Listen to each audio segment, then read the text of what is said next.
Hello बच्चों। आज मैं एक क्वेश्चन लेके आया हूँ जो जेई एडवांस 2024 में पूछा हुआ क्वेश्चन है। किस में पूछा हुआ है? जेई एडवांस 2024 में।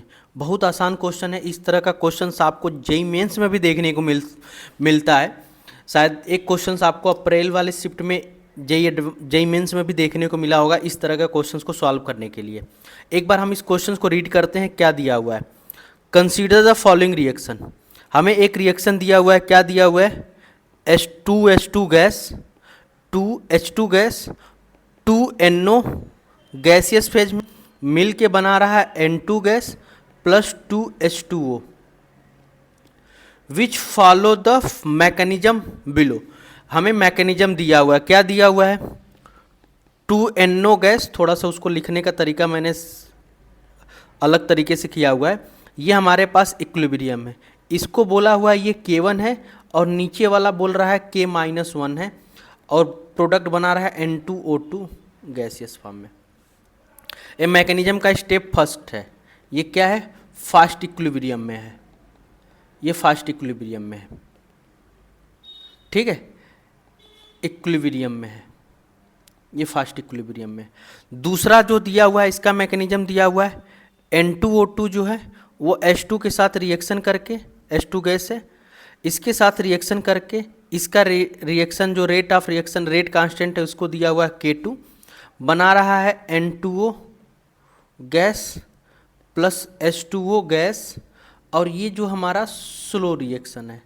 और तीसरा जो रिएक्शन है वो दिया हुआ है N2O gas plus H2 gas. ये बना रहा है, इसका रेट कांस्टेंट दिया K3 और ये बन रहा है N2 gas plus H2O gas और ये है फास्ट रिएक्शन। ये चीज़ दिया हुआ है। हमें पता है कि जो स्लो स्टेप जो होता है या स्लो रिएक्शन जो है वही हमारा रेट डिटरमाइनिंग स्टेप होता है। वही हमारा क्या है? रेट डिटरमाइनिंग स्टेप है। तो हम इसको लिख सकते हैं क्या? यही हमारा रेट डिटरमाइनिंग स्टेप है। तो हम लोग रेट ऑफ रिएक्शन को क्या लिख सकते हैं? रेट इक्वल टू के, रेट कांस्टेंट के, उसके बाद क्या है? यही हमारा है। तो प्रोडक्ट रिएक्टेंट को लिखते हैं तो क्या हो जाएगा?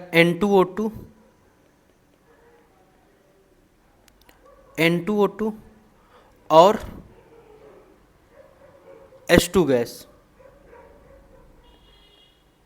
H2 gas. यही हमारा रेट डिटरमाइनिंग हो जाता है। लेकिन ये एक्चुअल में हमारा रिएक्शन नहीं है ना। हमारा रिएक्शन क्या है? ये है H2 गैस।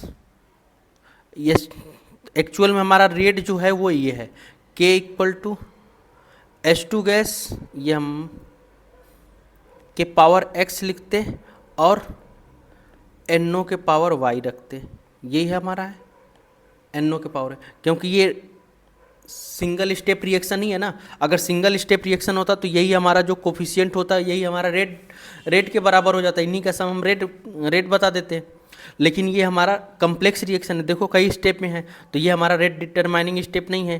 तो रेट डिटरमाइनिंग स्टेप हमारा ये है। और इसमें हमको दे दिया है N2O2 दे दिया एक्स्ट्रा। अगर हमें N2O2 नहीं दिया होता, ये हमारा N2O2 क्या है? इंटरमीडिएट है। यही हमारा रेट डिटरमाइनिंग स्टेप है। यही हमारा रेट डिटरमाइनिंग है। यही हमारा रेट के बारे में बताएगा, ठीक है। और इसका रेट कांस्टेंट हमको कितना दिया हुआ? K2 दिया हुआ है। तो यहाँ पे हम K2 कर देते हैं। अब यही अगर हमसे आर्डर ऑफ रिएक्शन पूछ रहा है तो आर्डर ऑफ रिएक्शन हमारा कितना हो जाता है? x प्लस वाई कर देते तो आर्डर रिएक्शन। तो x प्लस वाई के लिए हमें x और y की वैल्यू चाहिए। यहाँ पे हमें x की वैल्यू तो मिल जाएगी यहाँ से x, लेकिन y की वैल्यू के लिए हमें क्या करना पड़ेगा? N2O2 का हटाना पड़ेगा। और N2O2 कैसे हटाएंगे? तो यहाँ पे देखिए ये हमारा इक्विलिब्रियम रिएक्शन है। तो इक्विलिब्रियम रिएक्शन में हम Kc का एक्सप्रेशन लिखना हम लोग सीखे हैं। K इक्विलिब्रियम इक्वल टू क्या होता है? K फॉरवर्ड अपान में K बैकवर्ड इक्वल टू क्या होता है? कंसंट्रेशन ऑफ प्रोडक्ट अपान में कंसंट्रेशन ऑफ रिएक्टेंट। यही लिखते हैं। तो यही काम यहाँ पे भी कर लेते हैं।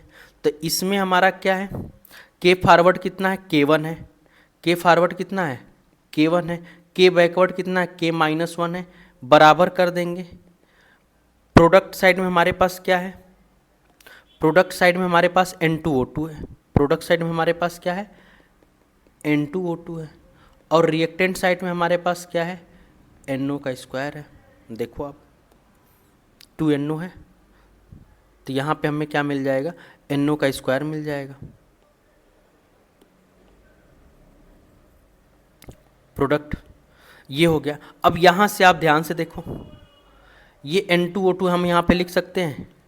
N2O2 इक्वल टू क्या मिल जाएगा, K1 अपान में K-1 इंटू NO का स्क्वायर, और यही उठा के वैल्यू हम यहाँ पे रख देते हैं। तो रेट इक्वल टू क्या हो जाएगा, K2 इंटू K1 अपान में K-1 इंटू NO का स्क्वायर इंटू H2। अब देखो ये हमारा रेट कांस्टेंट, ये भी रेट कांस्टेंट, ये भी रेट कांस्टेंट, तो ये हमारा एक नया रेट कांस्टेंट मान लेते हैं, K हो जाएगा। उसके बाद ये हो जाएगा NO का स्क्वायर और ये हो जाएगा H2। अब यहाँ से देखो कंपेयर करो, ये यही हमारा रेट के बारे में बताता है। तो यहाँ से x की वैल्यू क्या मिल जाएगी 1 और y की वैल्यू क्या मिल जाएगी 2। तो यहाँ पे आर्डर ऑफ रिएक्शन कितना हो जाएगा 1 + 2 कितना हो जाएगा 3। और यही हमसे पूछ रहा है क्या, the order of reaction is, तो आर्डर ऑफ रिएक्शन कितना हो जाएगा 3 हो जाएगा। तो इस तरह से हमें, अगर ये हमारा एलिमेंट्री रिएक्शन होता यानी सिंगल स्टेप रिएक्शन होता, तो यहाँ पे 2 और 2 4 कर देते, तो ये हमारा क्या निकल जाता, रेट ऑफ रिएक्शन निकल जाता, हाँ सॉरी आर्डर ऑफ रिएक्शन निकल जाता। लेकिन यहाँ पे हमारा एलिमेंट्री रिएक्शन नहीं है, हमारा कम्प्लेक्स रिएक्शन है। तो कम्प्लेक्स रिएक्शन में हमारा जो स्लोवेस्ट स्टेप होता है वही हमारा रेट डिटरमाइनिंग स्टेप होता है। तो इस तरह से हम क्या करते हैं, इसमें हम जो भी हमारा रिएक्शन है पहले उसको लिख लेंगे जनरल फॉर्म में, उसके बाद जो हमारा स्लोवेस्ट स्टेप होगा वही हमारा रेट डिटरमाइनिंग स्टेप होगा। तो रेट डिटरमाइनिंग स्टेप हम लोग कैसे लिखते हैं, तो हम लोग रेट, ठीक है, रेट ला एक्सप्रेशन कैसे लिखते हैं, rate equal to rate constant into reactant का कंसंट्रेशन जो भी होता है वो, तो ये लिख देते हैं। और रिएक्टेंट के कंसंट्रेशन का जो पावर होता है वही हमारा रेट के बारे में बताता है। तो यहाँ से हम ये लिख लेंगे। और N2O2 हमारे एक्चुअल रिएक्शन में है ही नहीं कहीं पे, तो ये इंटरमीडिएट है, तो इसको हटाना पड़ेगा। इसको हटाने के लिए हमें दो ये वाला रिएक्शन दिया है, इक्विलिब्रियम वाला रिएक्शन दिया हुआ है। इक्विलिब्रियम वाले रिएक्शन से हम क्या करेंगे, उसको हटा देंगे, और वहाँ से हटा के हमें क्या मिल जाएगा, हमें ये फॉर्म मिल जाएगा इस फॉर्म में, और यहाँ से हम आर्डर ऑफ रिएक्शन निकाल लेंगे पावर को सम करके। तो ये मिल जाएगा हमको 2 + 1 कितना आ जाएगा 3 मिल जाएगा आर्डर ऑफ रिएक्शन। तो इस तरह से ये क्वेश्चन सॉल्व कर लेंगे। तो ये देख रहे हो आप, जेईई एडवांस का क्वेश्चन है, बहुत आसान है। इस तरह से क्वेश्चंस आप इजीली कर सकते हो। अगर आप थोड़े क्वेश्चंस की प्रैक्टिस करो अच्छे से, तो जेईई एडवांस के क्वेश्चंस भी आप इजीली लगा सकते हो। अब तो जेईई एडवांस के लिए 3 साल का टाइम दे दिया है। ट्वेल्थ के पास आउट जो होंगे वो भी देंगे, और ट्वेल्थ के 1 साल जो दो साल ड्रॉप ले रहे हैं वो भी अब एग्ज़ाम दे सकते हैं जेईई एडवांस का। पहले क्या था कि ट्वेल्थ और ट्वेल्थ के तुरंत बाद वाले जो पास आउट होते हैं वही एग्ज़ाम दे पाते हैं, लेकिन अब 2 साल का ड्रॉप लेके आप जेईई एडवांस के एग्ज़ाम दे सकते हो। और एग्जाम में देख रहे हो इतना सिंपल क्वेश्चंस पूछा हुआ है जेईई एडवांस में, तो आप इजीली इस तरह के क्वेश्चंस को सॉल्व कर सकते हो। तो होप सो आपको ये क्वेश्चन समझ में आया होगा। ऐसे ही और क्वेश्चंस के लिए हमारे चैनल पे बने रहिए। अगर आपको किसी भी क्वेश्चंस को लेकर डाउट होता है तो आप कमेंट बॉक्स में कमेंट करिए, हम आपका क्वेश्चन का रिप्लाई ज़रूर करेंगे। धन्यवाद।